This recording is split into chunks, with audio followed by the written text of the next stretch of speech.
Hi, it's Hannah with WTI. After a long winter, my legs are shockingly pale, and I need a little bit of help.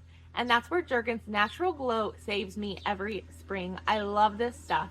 It's 2 for 1, so you put it on like you do regular lotion, and it adds just a hint of color so your legs don't look so pale. Perfect. I really love this because the rest of me is not super tan either, and I don't want to take the time to put self-tanner head to toe. So I need just that little oomph to add just a hint of color so it looks like I have been in the sun a little bit. It's the same consistency as lotion and easy to put on.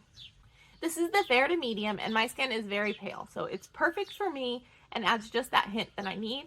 If you want to get a little bit darker, then I would go to the next color up so it's a little bit darker. But it's so nice every spring, even though I haven't been in the sun, I can put on some shorts or a dress on a nice warm day, and my legs don't look like they've never seen the sun. They have a nice natural glow to them. But that's just my point of view.